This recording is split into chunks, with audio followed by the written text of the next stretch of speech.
Walah, apa-apaan ini? Maksa kali. Ini film yang baru rame banget dibicarain akhir-akhir ini. Abadi Nanjaya. Dan ini aku lagi syuting di tengah kerubungan Laron nih. Udah berasa kayak dikerubungin zombie ini. Wih, ini. Wih. Dan sumpah ini film bikin aku sebel banget. Soalnya film yang katanya ini film dengan budget termahal buat produksinya di Indonesia, tapi hasilnya full banyak dapat hujatan dari pemirsa. Dan sebel gue di sini itu double nih. Soalnya udah sebel gara-gara telat nontonnya dan kena spoiler di mana-mana. Karena baru kemarin aku tuh sibuk keluar kota dan dan makin sebel mampus setelah nonton keseluruhan filmnya ini. Soalnya potensinya tuh luar biasa gede. Visual efeknya cakep mampus. Tapi ini sedikit demi sedikit di pertengahan filmnya dibikin jengkel mampus. Soalnya karakternya bener-bener dibuat tolol banget. Aku bingung, ini film dengan visual secakep ini, tapi masa karakternya nggak dikasih otak? Dan aku jadi penasaran banget, kenapa hal ini semua bisa kejadian? Apa karena film ini jadi film zombie terniat pertama di Indonesia? Jadi tim produksinya masih bingung tuh, gimana cara ngebuat film zombie yang proper di Indonesia? Terus, apa karena masih bingung tadi, jadinya mereka harus milih satu aja nih, antara visual apa ceritanya yang bagus? Atau jangan-jangan karena Indonesia belum siap aja untuk bikin film zombie yang proper, dan baru siapnya tuh cuma ngebikin film zombie yang ala Reuni Z aja. Makanya karena hal ini menarik banget, maka dari itu aku Junta, orang yang kantornya hampir kena dampak dari virus zombie di film Abadi Nanjaya ini dan lagi dikelilingin laron zombie ini, aku bakal coba membahas kenapa film Abadi Nanjaya nggak bisa sejaya namanya. Dan di video kali ini aku bakal bahas jadi 2 chapter aja, dimana chapter pertama aku bakal bahas mengenai apa aja yang bagus dari film ini sambil sedikit bahas mengenai produksinya. Di chapter kedua aku bakal kasih tahu kelemahannya dan harapanku untuk genre zombie ini ke depannya. Dan karena hal ini benar-benar menarik untuk kita bahas, maka dari itu kamu wajib tonton videoku yang ini tanpa skip-skip sampai selesai.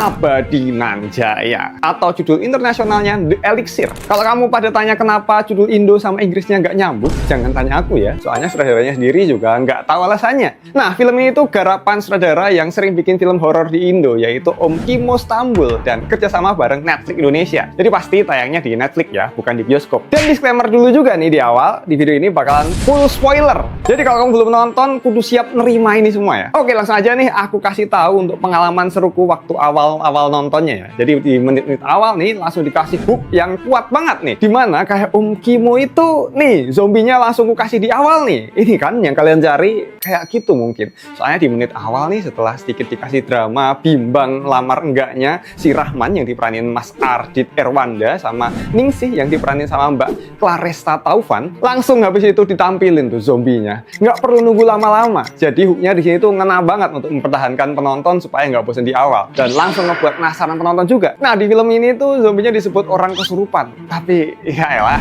orang kesurupan mah nggak sampai makan orang lah. Biasanya kan makan duit rakyat. Salah.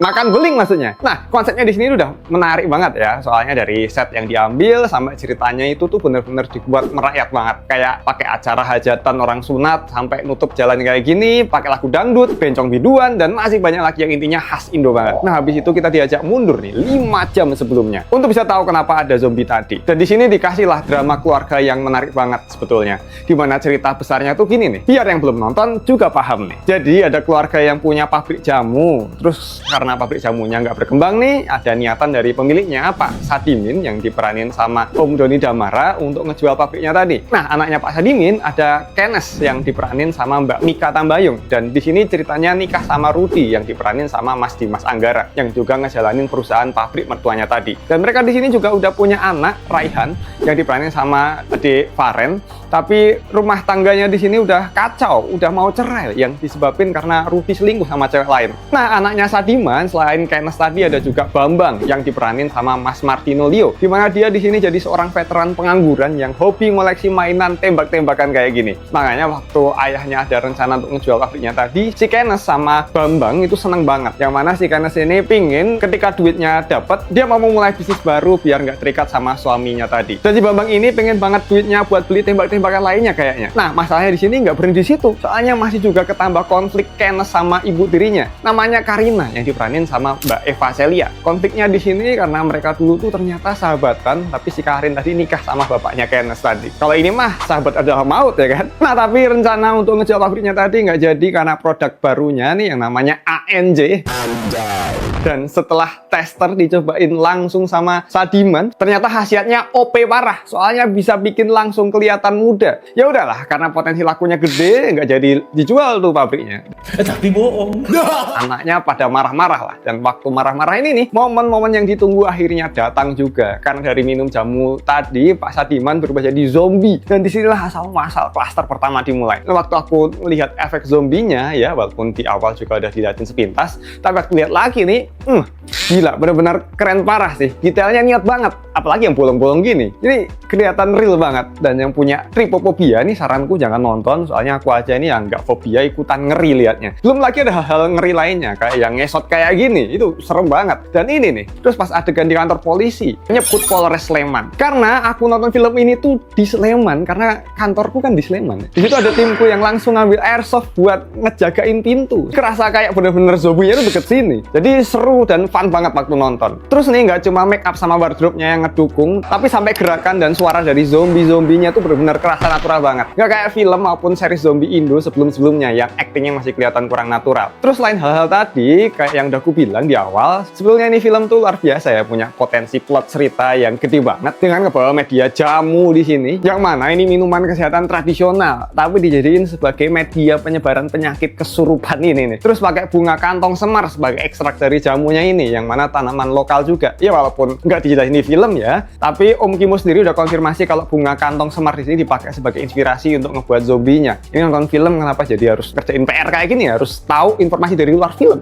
Dari make upnya pun mengimplementasikan apa yang ada di kantong semar, jadi dibuat menyerupai garis-garis yang kayak di tanaman kantong semar gitu. Dan alasan kantong semar dipilih juga karena katanya nih, ini tumbuhan karnivora juga nih. Tapi walaupun jamu sebagai sumber penyebar kesurupan di film ini, tapi kamu jangan sampai takut minum jamu loh ya, cuma film itu mah. Dan biar lebih aman dan terpercaya nih, langsung aja nih aku pilih jamu-jamu yang tentunya terbukti khasiatnya dan pastinya udah kedaftar BPOM. Langsung aja produknya udah ku taruh di bawah ini nih, siapa tahu harganya lagi diskon parah. Baik lagi ke baik lagi ke pembahasan. Nah, secara nih plot sama visual efeknya udah top banget ya, nggak usah diraguin lagi. Tapi masih banyak netizen yang komen kalau karakter yang ditampilin tuh tolol parah. Soalnya habis ngelihat manusia makan manusia kayak gitu, masih aja nggak tahu apa yang mereka hadepin. Nah, kalau buat itu sebetulnya ada alasannya ya. Banyak kayak aku sendiri nih, kalau di posisi mereka dan lihat ada orang-orang kayak gitu, pasti juga nggak bisa untuk langsung bilang mereka itu zombie. Karena di film tersebut kan ceritanya dunia nyata mereka, dan pasti susah banget untuk nerima kalau bakal ada zombie beneran di Indonesia. Terus ditambah nih sutradara sendiri, Om Kimo juga udah bilang kalau setting di filmnya zombie itu nggak ada di dunia mereka. Dan ini nih ada postingan di X yang bisa bantu ngejawab masalah ini nih. Dari Gila Film ID, mereka ngejelasin kalau alasan sederhananya kenapa film zombie yang nggak komedi,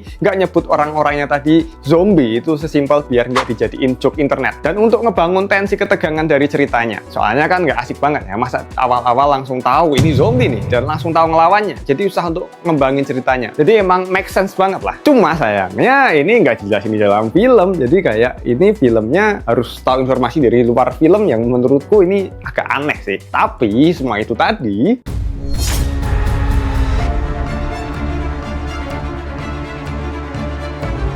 yang aku sebutin di akhir chapter sebelumnya tadi cuma khusus untuk film normal aja ya, yang masih bisa ditolerir, yang mana hal tersebut bisa dimaklumi kalau hanya berlangsung di awal-awal film aja. Soalnya setiap karakternya masih butuh waktu untuk menerima dan mencerna apa yang sedang terjadi. Tapi di pertengahan, seharusnya dengan banyaknya peristiwa, mereka bisa belajar dan paham apa yang sedang mereka lalui dong. Tapi di film ini nih, bener-bener karakternya itu kayak bermasalah semua nih. Soalnya kayak nggak ada yang connect tuh palanya. Yang aku maksud di sini bukan karakter di dalamnya itu terus sadar dan bisa nyebut orang-orang tadi sebagai zombie, itu bukan ya.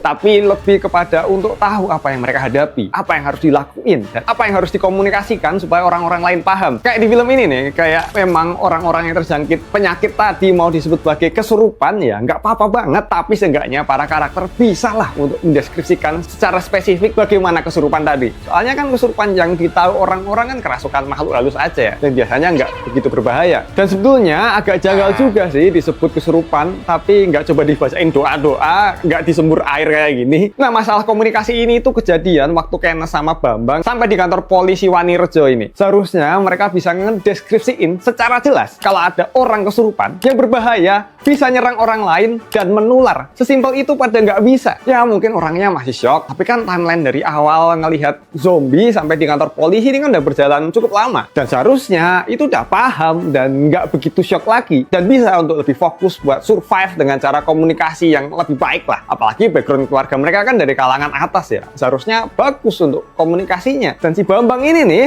kecewa banget aku. Soalnya yang awal digambarkan sebagai kolektor senjata-senjata ya, dan sering main game ini, kukira bakal easy banget buat ngelawan zombie-zombie tadi. Tapi ternyata, aduh, ini orang IQ-nya kemana ini? Kemudian masalah asal-usul jamu yang bisa ngebuat jadi zombie itu juga nggak dijelasin di sini. Padahal penting banget untuk penonton tahu. Dan sebetulnya juga nggak makan durasi kok untuk ngejelasinnya. Kayak di film Train to Busan nih, alasannya dijelasin benar-benar simple dan bentar banget. Dengan adegan mobil yang di stop dikasih tahu kalau baru ada kebocoran zat gitu. Udah. Tapi di film ini yang mana di cerita nih sang bapak kan udah jadi produsen jamu dari lama ya. Jadinya agak kurang masuk akal untuk tiba-tiba ngebuat jamu yang efek sampingnya tuh bisa sebrutal itu. Dan seharusnya ada hal lain yang ngebuat hal itu bisa kejadian tuh. Misal ada tambahan nggak sengaja barangnya kecampur waktu proses produksinya gitu, atau ternyata ada orang India tuh yang ngebuat jamunya di pabriknya, kan bisa tuh sebentar aja ditunjukin penyebabnya. Dan di sini karakter-karakternya pada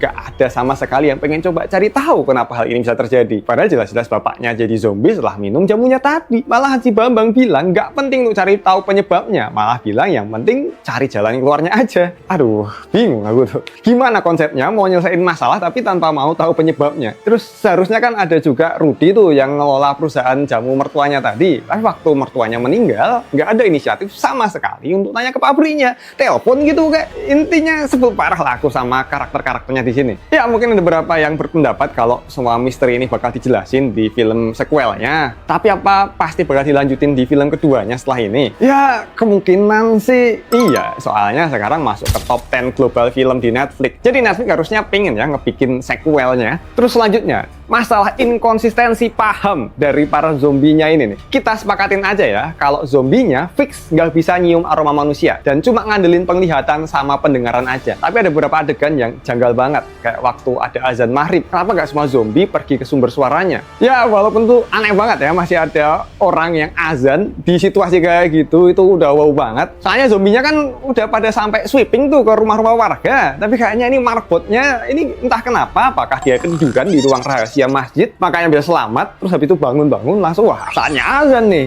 Terus anehnya lagi, zombie-zombie tadi bisa balik kantor polisi padahal nggak ada suara dari kantor polisinya setelah dari masjid. Tapi yang paling OP sebetulnya di sini tanaman padinya sih, soalnya sampai akhir walaupun zombinya pada barbar gini, padinya tetap abadi dan jaya. Ini soalnya zombie-zombinya pada tertib, soalnya pada jalan itu nggak ada yang masuk lewat sawah-sawah. Padahal bisa banget ya kalau pada nyerbu lewat sawah-sawah itu kan makin serem ya. Dan bisa gitu ngerubungin kantor polisinya dari kiri kanannya juga. Terus nih, waktu di adegan truk, zombinya tuh bisa manjat sampai atas. Tapi waktu gantian dihadang pakai tameng kayak gini, zombinya tuh jadi blow on banget. Gak ada yang inisiatif naik ke atas. Numpuk-numpuk temennya kayak buat gigit si ini gitu. Padahal di truk aja kan bisa. Dan penjelasan mengenai zombie diem waktu kena air hujan juga gak jelas penyebabnya. Terus masalah yang ku sebelin lagi nih, kenapa karakternya agak kurang pinter nih. Soalnya waktu mau nyalain petasan kan ada lubang ventilasi. Kalau nggak, kenapa nggak sekalian dari balkon atas saja pakai tangga? Kan gampang ya, sama-sama aman. Terus nanti habis itu tangganya dibawa ke atas, terus nanti turun lewat atas naik tangganya.